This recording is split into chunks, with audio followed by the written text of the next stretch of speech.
ಪರಿಸ್ಥಿತಿ ಏನಿದ್ರು ಒಂದು ಕಡೆ ಒಂದು ಸಮುದಾಯನ ದೂರ ಅಂತದ್ದು, ಅದನ್ನ ಅಲ್ಪಸಂಖ್ಯಾತರನ್ನ ದೂರ ಅಂತದ್ದು, ಅವ್ರನ್ನ ದೂರಿ ಹಿಂದೂ ಮತನ ಕ್ರೋಢೀಕರಿಸುವಂಥದ್ದು ಒಂದೇ ಅಜೆಂಡಾ ಆಗಿರೋದ್ರಿಂದ ಅವ್ರ ಬಾಯಲ್ಲಿ ಯಾವಾಗ ನೀವು ಏನು ಬಗ್ಗೆ ಮಾತಾಡಿದ್ರು ಸಹ ಈ ರೀತಿ ಮಂದಿರ ಮಸೀದಿ ಇದು ಬಿಟ್ಟರೆ ಬೇರೆ ಅಭಿವೃದ್ಧಿ ಬಗ್ಗೆ ಮಾತಾಡೋದಿಲ್ಲ, ಏನು ಒಳ್ಳೆ ಕೆಲಸಗಳಾಗ್ತಾ ಇದೆ ಅನ್ನೋದ್ರ ಬಗ್ಗೆ ಅರಿವಿರೋದಿಲ್ಲ.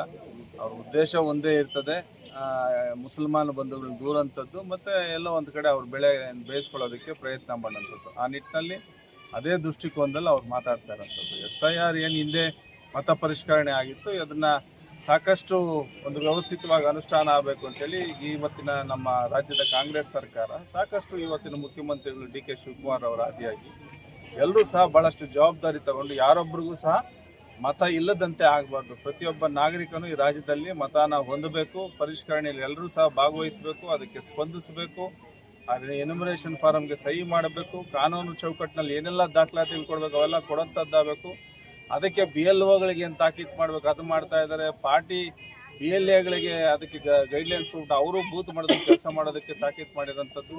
ಈ ರೀತಿಯಾದಂಥ ಒಂದು ಒಳ್ಳೆಯ ಬೆಳವಣಿಗೆ ಇವತ್ತು ರಾಜ್ಯದಲ್ಲಿ ಚುನಾವಣೆ ಆಯೋಗದಿಂದ ಏನು ಒಂದು ಸ್ಟೆಪ್ ತಗೊಂಡಿದ್ದಾರೆ, ಅದಕ್ಕೆ ಪೂರಕವಾದಂಥ ಒಂದು ಕ್ರಮನ ಕೈಗೊಳ್ಳುವಂಥದ್ದು, ಅದಕ್ಕೆ ಜವಾಬ್ದಾರಿಯುತವಾಗಿ ನಡ್ಕೊಳ್ಳೋಂಥದ್ದು ನಮ್ಮ ಜನಪ್ರತಿನಿಧಿಗಳ ಜವಾಬ್ದಾರಿ. ಆ ಜವಾಬ್ದಾರಿನ ನಾವೆಲ್ಲರೂ ಸಹ ಪ್ರಾಮಾಣಿಕವಾಗಿ ಮಾಡ್ತಾ ಇದ್ದೀವಿ. ಒಂದಷ್ಟು ಮಸೀದಿಗಳಲ್ಲಿ ಮಾಡೋಂಥದ್ದು, ಇನ್ನೊಂದಷ್ಟು ಅಂಗನವಾಡಿಯಲ್ಲಿ ಮಾಡೋಂಥದ್ದು, ಇನ್ನೊಂದಷ್ಟು ದೇವಸ್ಥಾನದಲ್ಲಿ ಮಾಡೋಂಥದ್ದು ಅಂದಾಗ ಎಲ್ಲೋ ಒಂದು ಕಡೆ ಒಬ್ಬ BLO ಅಧಿಕಾರಿಗೆ ಒಂದು ನಿಂತಿದ್ದ ಜಾಗದಲ್ಲಿ ಮನೆ ಮನೆಗೂ ಹೋಗಿ ಬರೆಯೋಂಥ ವಾತಾವರಣಕ್ಕೆ ಇರೋದಿಲ್ಲ, ಇಲ್ಲ ನೆಟ್ವರ್ಕ್ ಬರ್ತಾ ಇರೋದಿಲ್ಲ. ಅಂಥ ಸಂದರ್ಭಗಳಲ್ಲಿ ಕೆಲವು ಸಂದರ್ಭದಲ್ಲಿ ಅದನ್ನು ಬಳಸ್ಕೊಂಡಿರ್ತಾರೆ. ಎಲ್ಲಾದರೂ ಒಂದು ಬೀದಿಗೆ ಹೋದ್ರೆ ಎಲ್ಲ ಒಂದು ಕಡೆ ಕುತ್ಕೊಂಡೇ ಬರೀಬೇಕಲ್ವ, ಅದನ್ನು ಸಾಕಷ್ಟು ಸಕ್ರಿಯವಾಗಿ ಅಚ್ಚುಕಟ್ಟಾಗಿ ನಮ್ಮ ತಾಲೂಕಿನಲ್ಲೂ ಆಗ್ತಾ ಇದೆ. ಅವ್ರ ಮಾತು ಸತ್ಯಕ್ಕೆ ದೂರವಾದಂಥ ಮಾತು.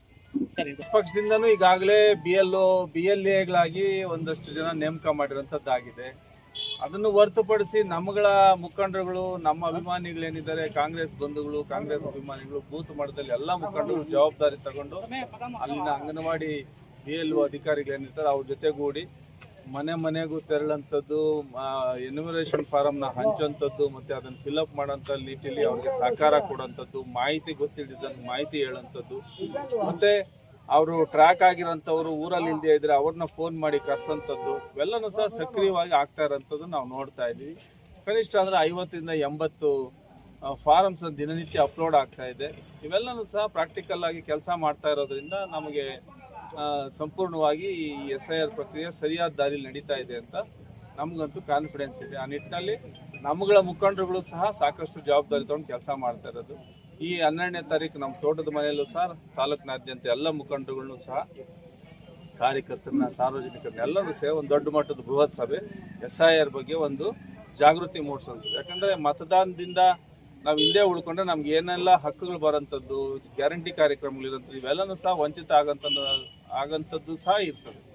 ಅದಕ್ಕೆ ಇವೆಲ್ಲರೂ ಸಹ ಪಡ್ಕೊಳ್ಳೋದಕ್ಕೆ ಮತ್ತು ನಮ್ಮ ಮತ ನಮ್ಮ ಹಕ್ಕು, ಅದು ನಾವು ಖಂಡಿತವಾಗ್ಲೂ ಪಡ್ಕೊಬೇಕು. ಅದಕ್ಕೆ ಯಾವುದೇ ಕಾರಣಕ್ಕೆ ಯಾರೂ ವಂಚಿತರಾಗಬಾರ್ದು ಅನ್ನೋ ಒಂದು ವಿಚಾರವಾಗಿ ಇದನ್ನು ಜಾಗೃತಗೊಳಿಸುವಂಥದ್ದು, ಮತ್ತು ಇದರಲ್ಲಿ ಎಲ್ಲರೂ ಸಹ ಪಾಲ್ಗೊಂಡು ಮತನ ಪಡ್ಕೊಳ್ಳೋಂಥ ನಿಟ್ಟಿನಲ್ಲಿ ಆ ಎನ್ಯುಮರೇಷನ್ ಫಾರಮ್ ಫಿಲಪ್ ಮಾಡಿ BLOಗೆ ಕೊಡೋಂಥದ್ದು, ಜಾಗೃತಿ ಮೂಡಿಸಿ ಅದು ಸರಿಯಾದ ದಾರಿಲಿ ಹೋಗೋಂಥ ಕೆಲಸನ ನಾವು ಮಾಡ್ತಾ ಇದ್ದೀವಿ. ಹೀಗಾಗಿ ಈ ಕಾರ್ಯಕ್ರಮಕ್ಕೆ ಎಲ್ಲರೂ ಸಹ ಆಗಮಿಸಿ ಕಾರ್ಯಕ್ರಮನ ಯಶಸ್ವಿಗೊಳಿಸುವಂಥದ್ದು, ಮತ್ತು ಗ್ರಾಮ ಮಟ್ಟದಲ್ಲಿ, ಬೂತ್ ಮಟ್ಟದಲ್ಲಿ, ವಾರ್ಡ್ ಮಟ್ಟದಲ್ಲಿ ಇದನ್ನು ಅನುಷ್ಠಾನ ಮಾಡೋಂಥ ನಿಟ್ಟಿನಲ್ಲಿ ಎಲ್ಲರೂ ಸಹ ಜವಾಬ್ದಾರಿ ತಗೊಳ್ಳಿ ಅಂತೇಳಿ ನನ್ನ ಮನವಿ.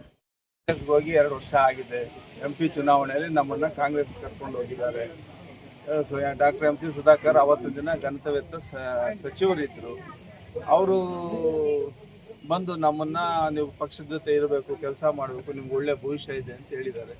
ಸೊ ಅದಂತೆ ಪಕ್ಷದ ವರಿಷ್ಠರು ಸಹ ನಮ್ಮನ್ನು ಕರೆಸ್ಕೊಂಡು ನಮಗೆ ಅವಕಾಶ ಮಾಡಿಕೊಟ್ಟು ಕೆಲಸ ಮಾಡಿ ಅಂತ ಹೇಳ್ತಿದ್ದಾರೆ, ಮಾಡ್ತಾ ಇದ್ದಾರೆ.